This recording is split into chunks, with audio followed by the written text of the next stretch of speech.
Okay, so the NFL has done it. They've listened, and they have changed. And they have said, hey, we can review non-reviewable or previously non-reviewable calls, like pass interference. And so this is being championed because though it doesn't fix what happened to the Saints, you mean like they should have thrown it on first and second down? It doesn't change what happened to the Saints. Oh, like that was actually a crummy pass on the inside, not the outside? What happened to the Saints? Oh, you mean like they couldn't get a stop in regulation and turn the ball over in overtime? What? No, what happened to the Saints is they got screwed, so let's change the rules, which everybody is championing today. Here's Roger Goodell on why they changed the rule.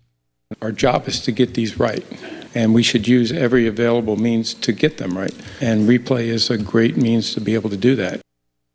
Replay is a great way. Our job is to get it right. Right? Wrong. No, it's not. It's to do the best you can. And sometimes you're going to get it wrong. Look, we know that officiating is flawed. How do we know? What is the least reliable testimony in a courtroom? Anyone? Eyewitness testimony.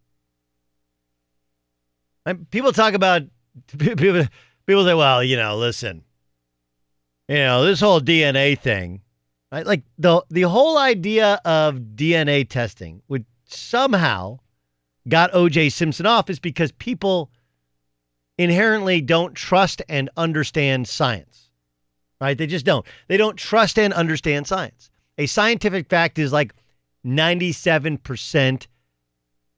97% is basically 100%.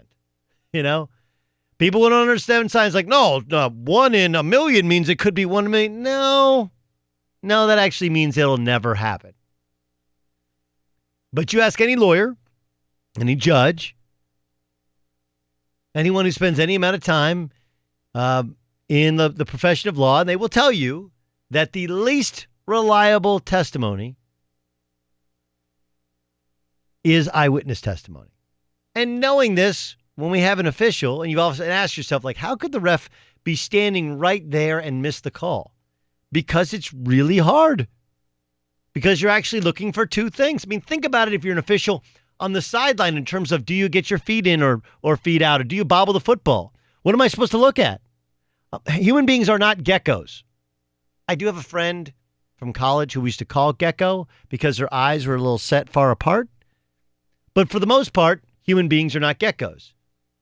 So it's impossible to ask of an official to judge whether or not somebody has possession of the football and has both feet in bounds in the National Football League. How can you do both? But that's what we asked of them, and then we provide the checks and balances of the eye in the sky.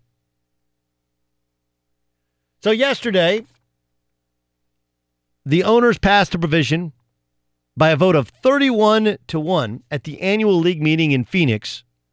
The Cincinnati Bengals were the lone team to vote against the pass interference replay reviews, source told NFL Network's Mike Garafolo. That's because the Cincinnati Bengals are smart. They are. They have thought about the law of unintended consequences.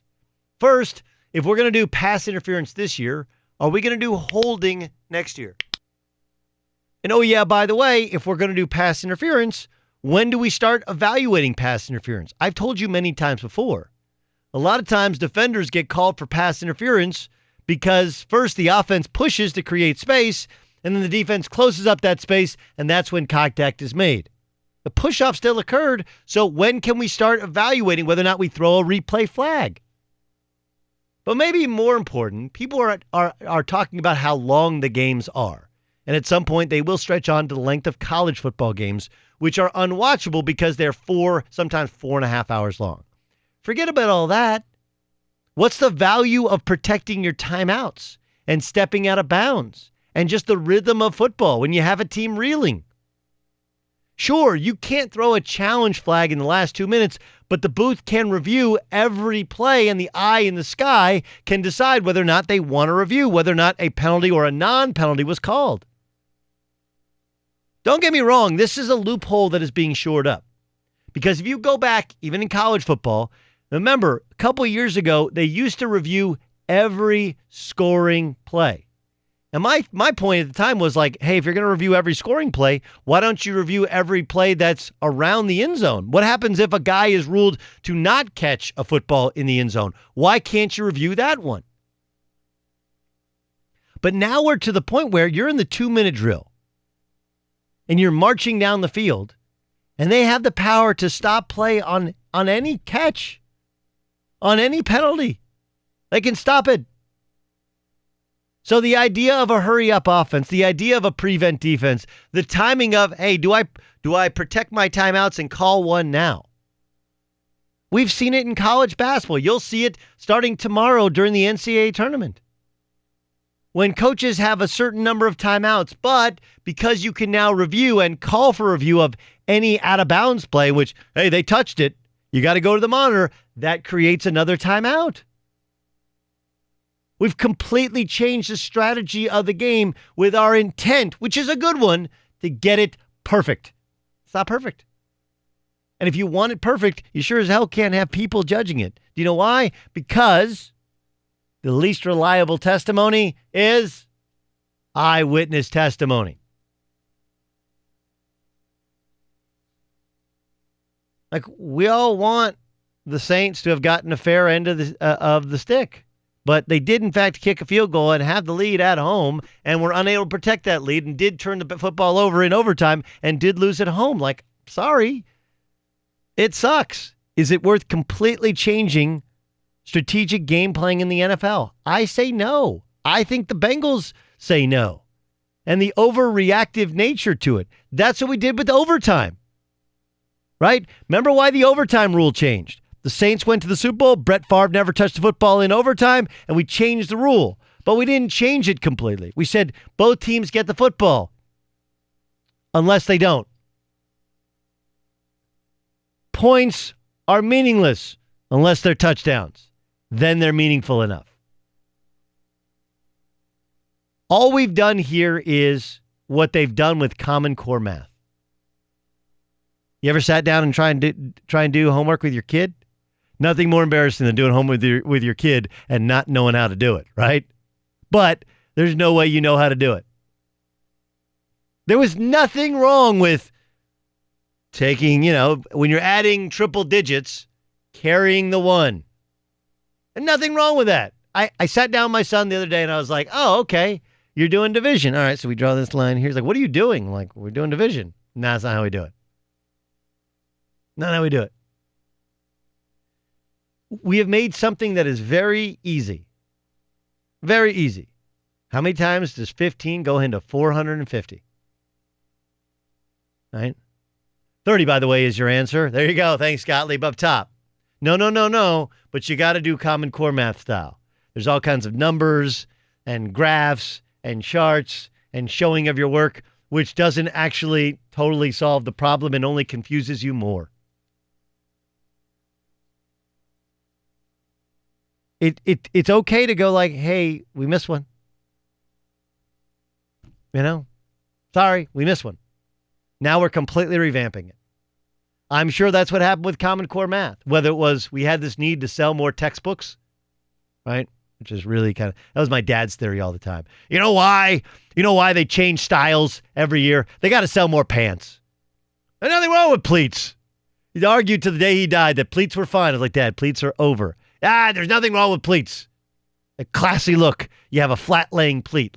Or you could go flat front. You know why they invented flat front pants? Tell me, Dad. Because they needed to sell more pants. Maybe that's why they invented Common Core math. But I think it's this need to over-explain and over-perfect things so that there's never a mistake made. And you know what? Mistakes happen. If you didn't want mistakes, if you wanted perfection, you know what you shouldn't do? You shouldn't have eyewitness testimony deciding who wins and loses sporting events. Because it is the least reliable testimony. Talk about a game changer, right? Everybody needs a rules analyst. Why? Because Mike Pereira got on TV, and they're like, wow, that guy's awesome. How do we get a Mike Pereira? There's only one Mike Pereira. We got him at Fox. He's kind enough to spend some time this year on the Doug Gottlieb Show. He's a former vice president of officiating in the NFL, current rules analyst for Fox Sports. Follow him on Twitter at Mike Pereira. And, of course, you'll see him on this year's Super Bowl, which is on Fox from Miami. Mike, at first blush, let's first start by talking about the idea that you can review pass interference, and the booth can review pass interference. Do you like the rule?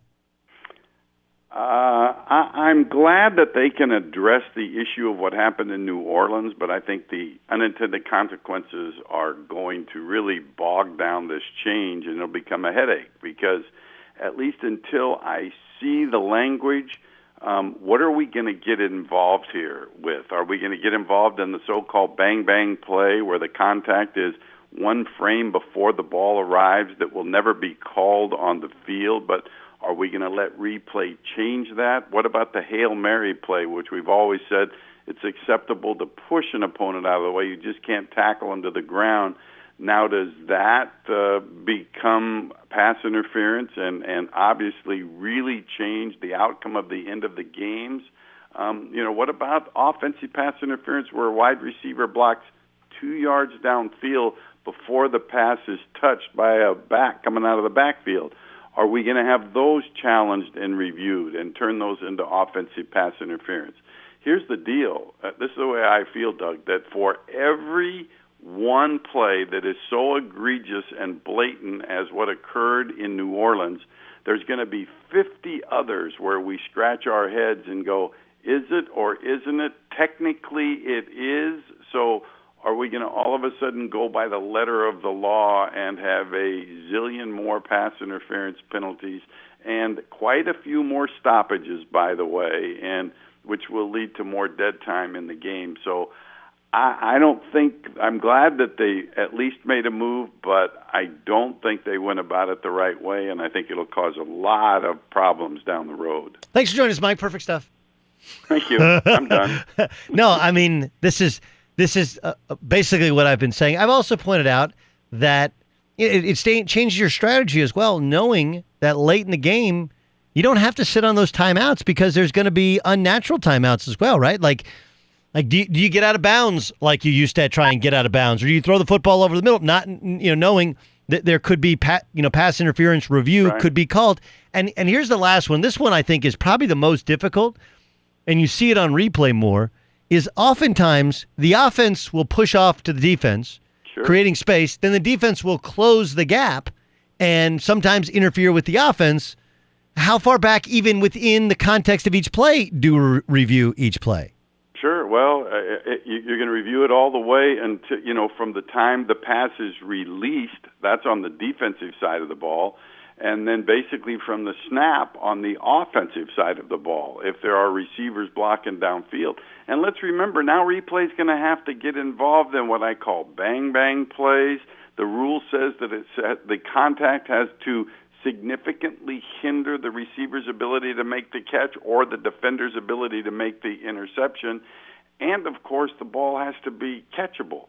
So now we're going to take all of these elements and move it into New York. For people who are not officiating anymore are going to try to make this decision. And that's a great concern to me. Inside of 2 minutes, we're going to be at the key point of the game, and the replay official at the stadium is going to be the one that's going to have to get the game stopped to look at a play to see if it wasn't called, or if it isn't, if it was called. And many of these people have never officiated a down of football in their life. And so, we're getting into this area of judgment, and replay has taken us down the road of this, and I'm nervous about it. It's fraught with difficulties, and to me, I would have rather seen him go to the eighth official, put him in a booth, rotate officials from the field into the booth, and let the guys that are actually making the calls be the ones that make the decision, much like Major League Baseball does with their umpires.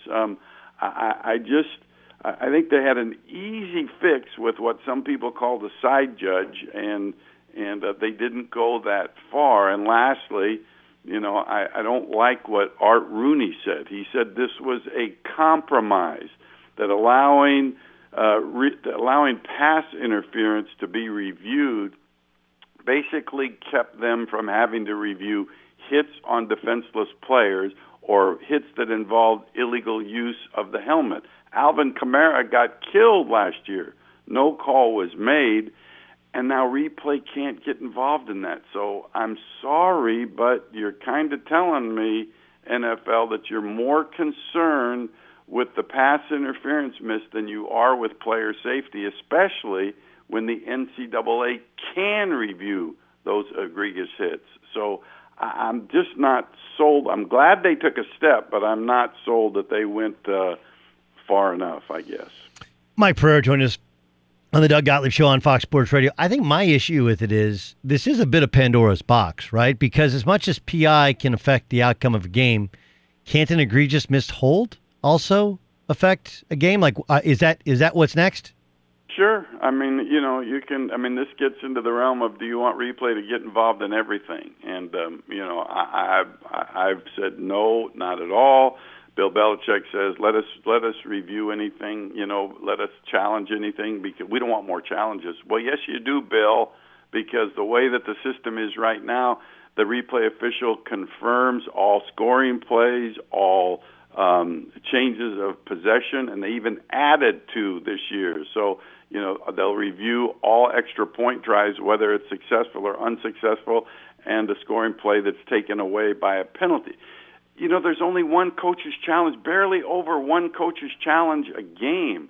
And so if you want to let them challenge anything, that number's going to go from 1 to 4, and combine that with the other stoppages, and we could be looking at games with 8 stoppages. Yeah. I don't like it. I think the game has too many dead times as it is, and I think Roger Goodell's done a good job of trying to shorten this dead period of the game between plays and replay, and I think we're going to head in the opposite direction. Oh, okay. How about the kickoff rule? For people who don't know, now there's no for the team kicking off.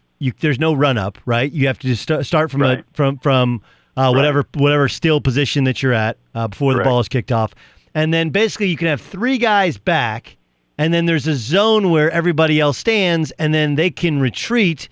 But there's no more 2-man wedge. Obviously, this is the cut down on concussions, but how do you think it affects actual gameplay? How does it affect kickoffs and kick coverage? Well, I mean, obviously how it affects it is that there's so many touchbacks. You're talking about over 60% of kickoff results in touchbacks, so it's another non-play. But that being said, the percentage of concussions on kickoffs did go down, and that certainly pleases the league and at least keeps the kickoff in the game. The greatest effect is the onside kick to me, because if you look at the success of onside kicks in 2017, the success rate for onside kicks was 22.7%, I believe the number was. In 2018, with the new rules not letting you run forward, not letting you overload on one side of the ball, that success rate went down to just over 7%, right? Which is why they kind of push for the alliance type, give you one play, 4th and 15 from the 35 to try to keep the ball, but they voted that down. But, to me it's interesting because I am involved with the alliance to some degree, and they don't have kickoffs, period. They just put the ball at the 25-yard line and just start play. And it's been interesting, the response from players and clubs and fans. They don't miss it. And I'm not so sure that the league anytime soon will get rid of it, but it's been interesting. Great stuff, Mike. I really appreciate your passion and your knowledge of the game. Can't wait to see you on Fox next year. And thanks so much for giving us your thoughts on what the NFL has decided to do in the upcoming season. You got it, Doug. Thanks. Anytime.